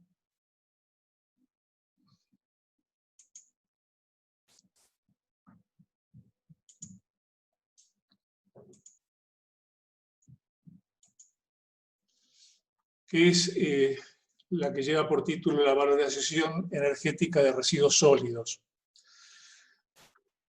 Y voy a hacer una breve introducción acerca de este título, el futuro del ambiente y el ambiente del futuro, que es un tema del cual se viene hablando, pero que quisiera hacer algunos aportes y reflexiones. Como que se ha instalado en este periodo de cuarentena que la idea de que el día después nos va a encontrar en un mundo completamente distinto. Y esto puede ser cierto en varios aspectos, pero la casa común va a ser la misma y requerirá los mismos cuidados y aún más la mejora de los mismos. Por eso hay que pensar en dos perspectivas en las cuales hay que instalar en términos concretos la economía circular, lo que implica inversiones, infraestructuras, sistemas de gestión, así como objetivos y metas alcanzables década tras década. Y el cumplimiento de estas metas no va a ser posible si no se dan el marco regulatorio y la instalación de la industria y ambiente 4.0. Con esto estoy haciendo como una especie de compilación y resumen de lo que ha dicho tanto Luis como Martín, y simplemente para darle pie a la parte más dura, tecnológica, que voy a presentar a continuación. Y por eso digo que el ambiente del futuro tiene que pensarse desde ahora, tanto en la investigación como en el desarrollo y en la innovación. Y las principales debilidades que tenemos están en el marco regulatorio y en la falta de infraestructura para el aprovechamiento de los residuos en el contexto de la economía circular.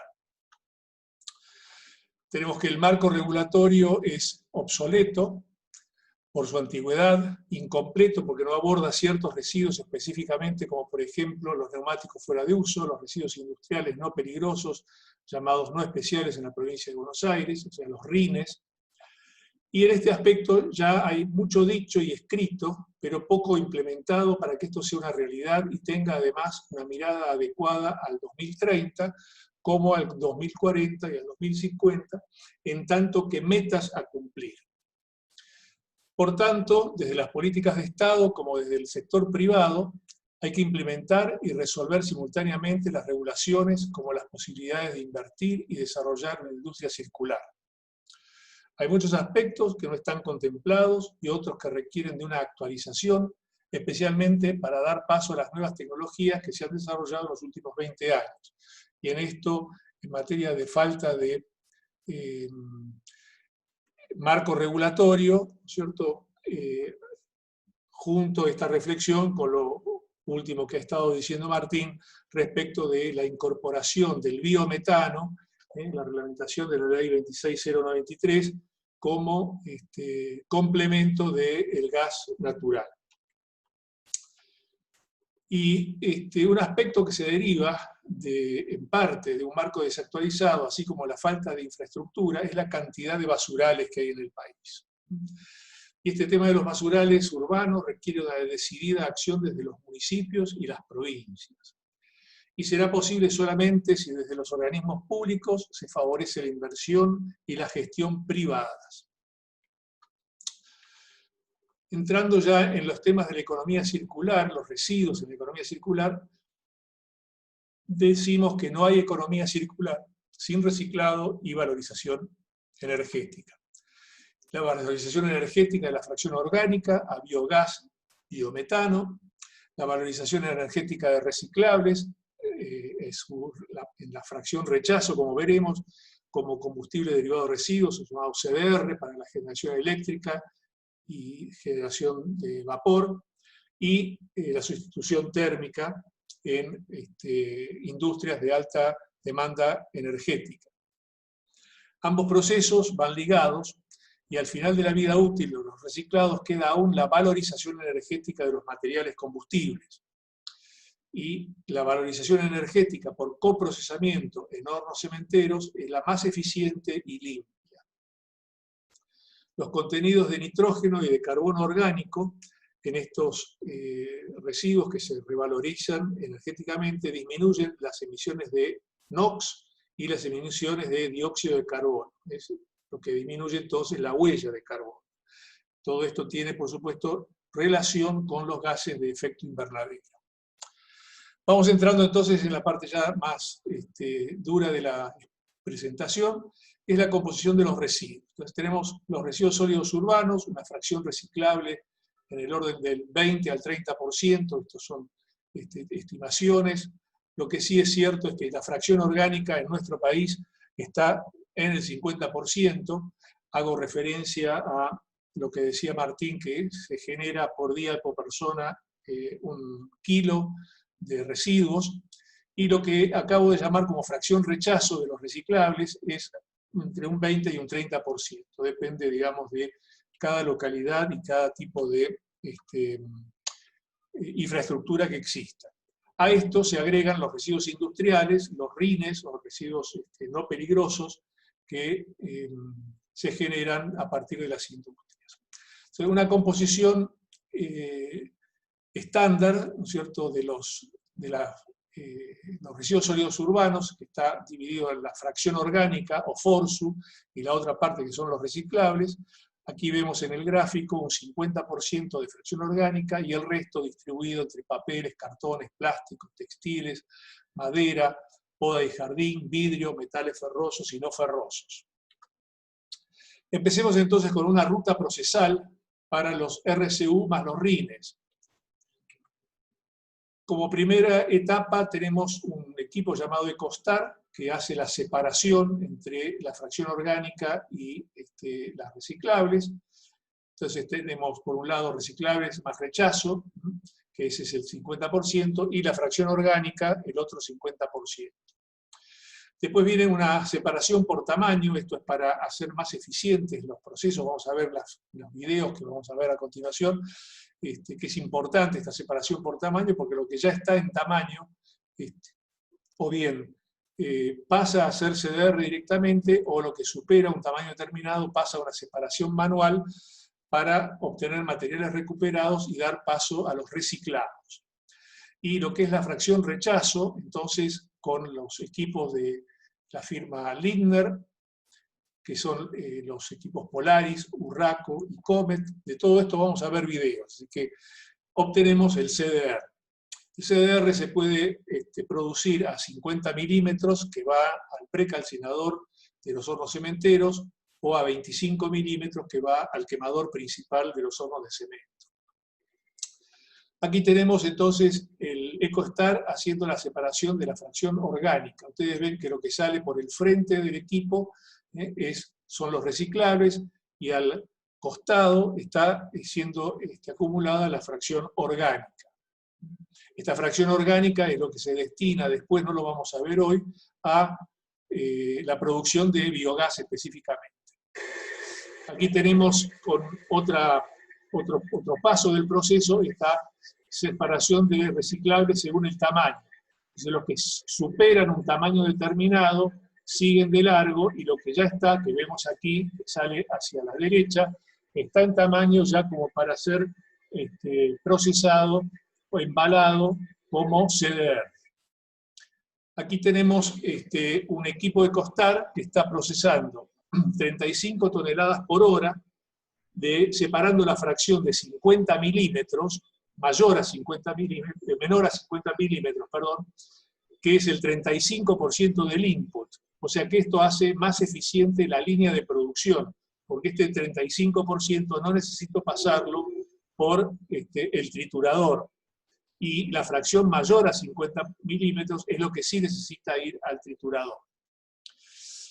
La fracción rechazo es destinada a la fabricación de CDR, el combustible derivado de residuos, y se procede a la trituración dependiendo, digamos, de cada localidad, configuración, origen de los residuos. Entonces, tenemos el equipo Urraco, que procesa a tamaño de 100 milímetros y puede tener destino a la cementera, en la cual hay un triturador secundario que lleva al tamaño que hemos visto anteriormente.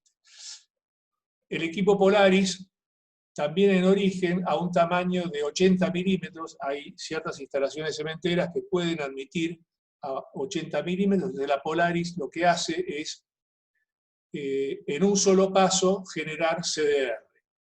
Y la Polaris más la Comet obtiene tamaños de 25 a 50 milímetros, que es lo que decíamos al principio de la presentación de esta ruta procesal. Entonces tenemos en primer lugar el equipo Urraco, que ahí vemos es un equipo de 2 ejes, procesando residuo doméstico, tal como se recibe ya separado, digamos, de la fracción orgánica, o en otros países, obviamente en Europa, reciben ya como recolección selectiva, segregada, o sea que no se mezcla con la fracción orgánica, cosa que aquí en nuestro país deberíamos hacer con el equipo EcoStar, como mostramos al principio. Aquí viene una separación densimétrica a continuación con este equipo de NIOT, y vamos a ver un poco con detalle.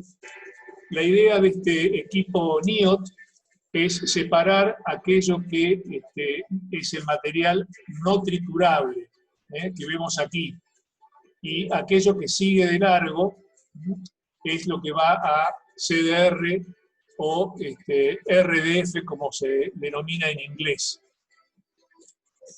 Este equipo NIOT es un desarrollo muy reciente que está específicamente pensado para la producción de CDR. Y tiene la posibilidad de ajustar su funcionamiento mediante distintos comandos, como estamos viendo en la animación, cosa que con el NIOT, que es el SDS, el equipo antecesor a que tenemos uno instalado aquí en el país, para hacer los ajustes hay que parar, digamos, el funcionamiento del equipo, ajustar para el tipo de residuo que está ingresando. En cambio, en este caso, todos esos ajustes de flujos de aire son ajustables en proceso. Aquí vemos la trampa para piedras y materiales no triturables. La velocidad es variable, puede ir desde 1 metro por segundo hasta 2 metros por segundo, lo cual depende siempre del tipo de input que estamos teniendo. O sea, la idea, como ven ustedes, es separar la fracción que puede ir directamente a CDR, al triturador secundario, que vamos a ver ahora, de aquello que no puede ingresar al triturador secundario. Aquí vemos la instalación del NIOT SDS, que está instalado antes del equipo Comet, que está aquí a la derecha, que es el triturador secundario de Lindner. Normalmente esta dupla de NIOT, Lindner, o sea, de SDS y Comet, es, digamos, la instalación estándar. Y acá vemos ya, digamos, la producción, este montículo pequeño que vemos aquí, es el CDR producido a través de lo que ha pasado por la NIOT primero y por la Comet después. Y si se fijan aquí debajo, donde está el cursor, ahí es donde es digamos, el lugar donde caen los materiales pesados, no triturables, en el Comet. Entonces, el equipo NIOT lo que hace es proteger la vida útil y la performance del equipo Comet. Aquí vemos un NIOT en un basural, donde directamente lo que hace es separar aquello que no podría ingresar a una trituración, sea de Polaris o de Comet. Es un videíto muy corto, ya terminó, pero que es una instalación móvil, esta que acabamos de ver. Pasemos entonces a los equipos Lindner. Primero, el equipo Comet, que es el triturador secundario. Como triturador primario habíamos visto al equipo Urraco.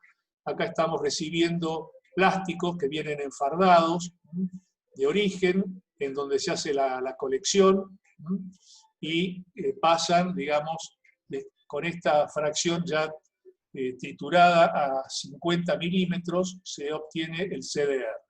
O acá lo que estamos viendo en realidad es plástico que va a ser destinado a reciclar. Aquí podemos ver un video, vean el caudal, ¿no es cierto? 1.200 toneladas por día de residuos sólidos urbanos, ya segregados, o sea, la parte reciclable, con una Comet 2800, que procesa a 60 milímetros en la planta de GTA, que está en Querétaro, México. Y eso se alimenta directamente al horno cementero. Veamos aquí el equipo Polaris, que es el que procesa en un solo paso a 80 milímetros, también residuos sólidos urbanos, pero de recolección segregada. Aquí está procesando a un caudal de 35 toneladas por hora, residuos comerciales e industriales. Hay algunos detalles importantes de la configuración de la máquina, un sistema hidráulico muy robusto, y vamos a ver ahora un ensayo, digamos, de la introducción de un material duro que, a pesar que, digamos, en estos casos donde no se ha pasado por un EcoStar o un NIOT, puede llegar, digamos, hasta el equipo, y el equipo tiene unos embragues de seguridad para evitar que se dañen las cuchillas, ¿no? Vemos aquí el reemplazo de las cribas. Este reemplazo de cribas permite obtener triturados.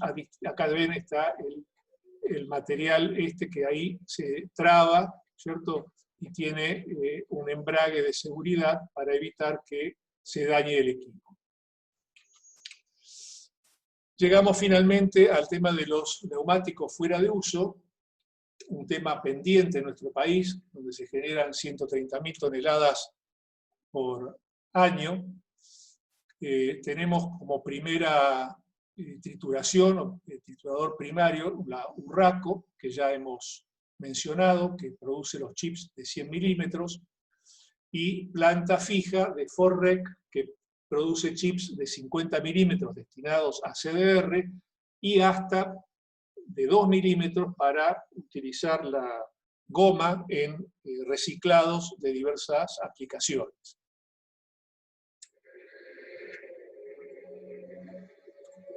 Vemos aquí entonces el funcionamiento de la Urraco como triturador primario. La Urraco es un equipo móvil que tiene una capacidad de producción de entre 15 y 20 toneladas hora de estos neumáticos fuera de uso.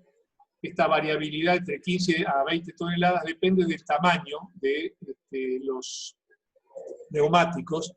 Ahí vemos que se están introduciendo de diverso tamaño. En un momento más veremos de mayor tamaño aún. Y enseguida veremos cuál es el material que sale. Ahí tienen una banda magnética que retiene las partes metálicas. Y ahí vemos que se va a introducir un neumático de gran porte, neumáticos de tractor o de grandes camiones.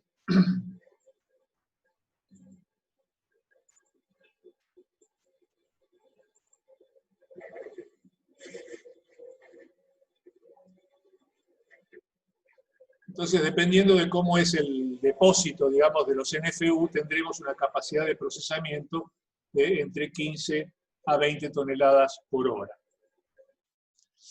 Pasamos entonces a la planta Forrec, que es una planta llave en manos para el reciclado de los neumáticos, sea para el primer paso es el destalonado, para recuperar las partes, los alambres de los talones, y una vez hecho eso ingresa a la trituración primaria, la cual tiene una recirculación de aquellas partes que han salido sobredimensionadas, o sea, que están por encima del tamaño que se requiere. A continuación hay una criba, ¿cierto? Y esa criba separa justamente lo que acabo de decir,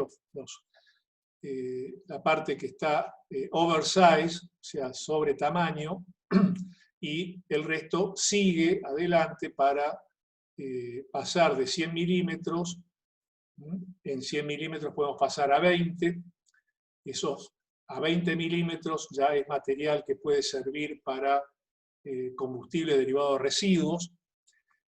Tenemos una separación automática ahí ya cuando estamos pasando a granulometrías más pequeñas de la parte metálica y de la parte textil, y podemos llegar hasta obtener de 0 a 4 milímetros un granulado que es el que se utiliza para diversas aplicaciones de reciclado. Todos estos materiales que hemos visto que se procesan y se obtienen en distintas granulometrías, requieren para su traslado, digamos, a los consumidores finales, una compactación.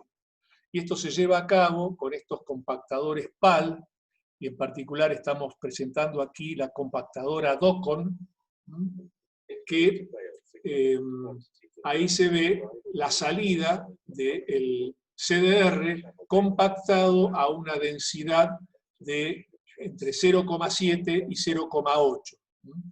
En lugar de transportar el CDR en forma a granel, con estos obviamente se optimiza el transporte, o sea, se bajan los costos de transporte y se hace en manera mucho más eficiente.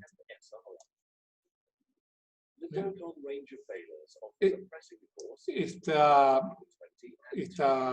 compactadora trabaja con una presión de 1,5 a 2 toneladas para lograr estos prefardos que tienen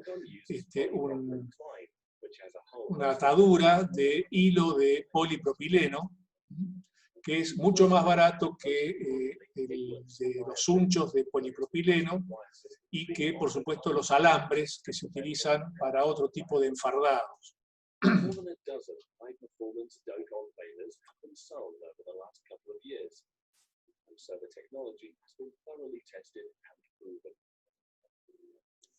Polypropylene twine also offers huge cost savings over plastic wire. The twine cost typically works out at around 60 cents per ton of baled material. The equivalent figure for plastic wire is around 5 times as much. And so, given that the dough may well be baling between 50. Acá estamos diciendo que el costo de utilizar estos hilos de polipropileno es hasta 5 veces más barato que utilizar los unchos, sean metálicos o de plástico. Y la siguiente etapa es el embalado con los equipos de cross-wrap para hacer, digamos, un transporte seguro. Estas balas o fardos de en polietileno normalmente están a continuación de los equipos PAL de compactación, que es lo que vamos a ver ahora en el embalado del CDR en estas imágenes.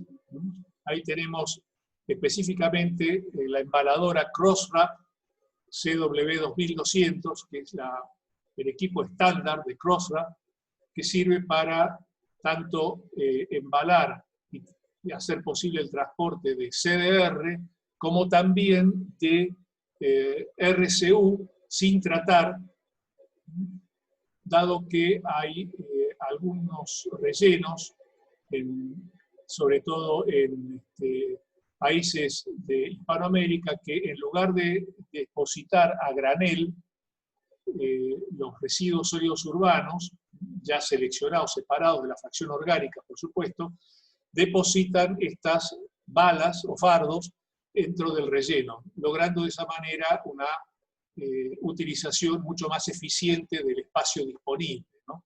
El residuo sólido urbano está compactado y embalado, lo que hace muy segura toda la operación. Pasamos ahora al equipo de desenfardado de la abridora de fardos de Crosswrap, que en el lugar de destino, sobre todo, digamos, donde se va a utilizar el CDR en la alimentación de una cementera, una gran caldera industrial, estos fardos necesitan ser abiertos. Entonces Crosswrap está en las dos puntas del proceso, en la preparación de estas balas o fardos que estamos viendo, así como en la recepción en el usuario final y en la apertura de estas balas, como se ve en las imágenes.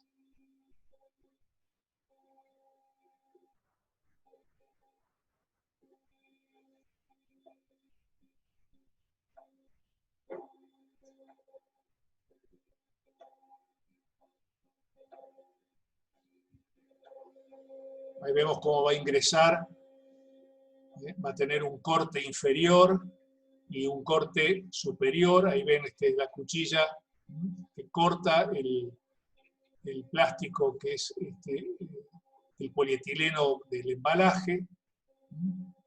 Y lo que ven ustedes ahí a la izquierda va a ser el mecanismo para recoger el embalado separado, digamos, el polietileno separado ya de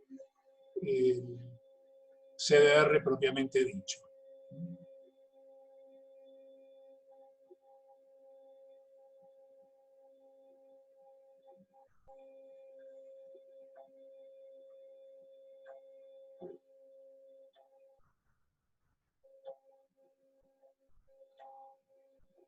este polietileno se guarda para hacer su proceso, para transformarlo también en CDR. Algunos comentarios finales, entonces. La implementación de la economía circular requiere el involucramiento de todos los actores de la cadena, de producción, consumo y reingreso en el circuito, sea como materiales reciclados, sea como materiales que se han valorizado como materia prima para otros procesos o se han revalorizado energéticamente. Y esto entonces significa que en el marco de la responsabilidad extendida del productor, la responsabilidad social empresaria, las buenas prácticas, la ISO 14000 del 2015 y el ciclo de vida de bienes, es necesario desarrollar acciones concretas a gran escala. Y gran escala significa, como ya hemos dicho en otros eventos, abordar en el AMBA, estamos hablando específicamente de la región del AMBA, 17.000 toneladas por día de residuos sólidos urbanos. 10.000 toneladas por mes de neumáticos fuera de uso y 400.000 toneladas por año de residuos industriales no peligrosos o no especiales. Y entonces, conclusión de esta presentación es que la incorporación de tecnologías como las que vimos van a hacer posible este objetivo. Para finalizar, entonces, mostrar que somos representantes de Lindner en Argentina, de Ecostar, de Forrec, de Crosswrap, de NIOT y de Cadant. Y nuestra tarea es integrar tecnologías y soluciones para la valorización de los residuos en la economía circular. Les agradezco la atención y quedo abierto para las preguntas.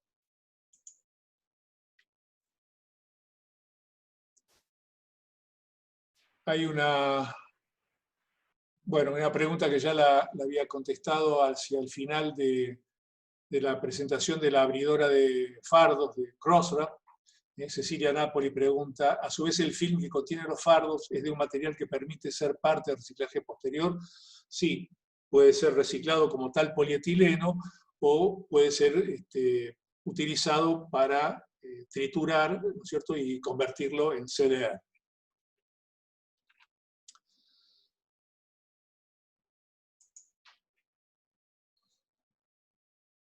Bien, no siendo para más y no habiendo más preguntas, creo que hemos llegado al final de nuestra presentación.